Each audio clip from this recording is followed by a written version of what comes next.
The anxiety project that we're running in New South Wales schools, to begin with, is a project that we've been developing for the last 2.5 years. It started with an assessment done by the Australian Primary Principals Association back in 2019, which was looking at the levels of anxiety in primary school students, and it showed some remarkable results. One was 80% of school leaders said anxiety is a particular issue in primary schools, and about 90% of them said they were under-resourced to deal with it. So the project's been put together with two main threads. One thread is what's good intervention with primary school kids to be able to help them with their anxious behaviour.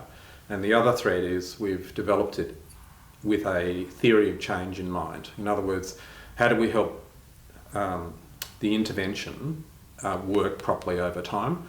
Who's involved? What are each of the stakeholders doing? And for schools, I think I need to give you the confidence to think to yourself, this has been a really well designed program, and it's been designed with the New South Wales Primary Principals Association to make sure that each element of the program is being well thought through, and it's going to help teachers to know how to respond to children's anxious behaviour. It's also going to help parents to know how to respond to children's anxious behaviour. What sets it apart from other wellbeing programs? I think the anxiety project is fundamentally very specific. The outcome we want is a reduction in child anxiety. So it's not a generalised program.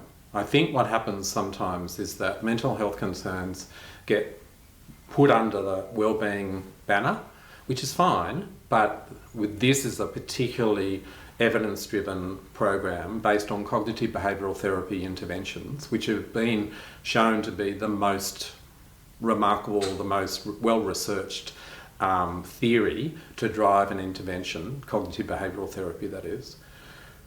And what we're hoping to do, both through conversations that are called serve and return conversation between parents, between teachers and children who've got anxiety, but also through lesson plans. What we've done is designed a program that's going to strike all the irons hot, so to speak, which are conversations, and strike all the irons cold, which means that when children are not anxious, we're teaching them about their mind and about how anxiety works and how to calm themselves down in their bodies. What is a theory of change, and why is it an important part of this project? If you go into any intervention, you want it to sustain. You want it to be not just a come in, do a professional learning day. You need to think about it in terms of what's going to happen in 3 months, what's going to happen in 6 months, what's going to happen in 2 years.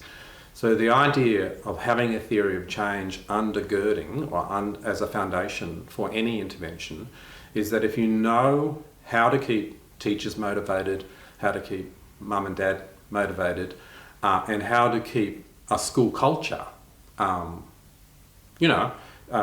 operating in a way that's going to help with child anxiety. And the flip side of anxiety is build resilience.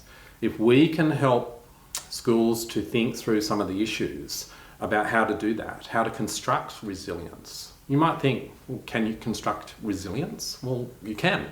Resilience can be built and constructed and developed, but it's going to take time. And that's why it's important to have a theory of change, because a theory of change will inform what we do at each step in the process.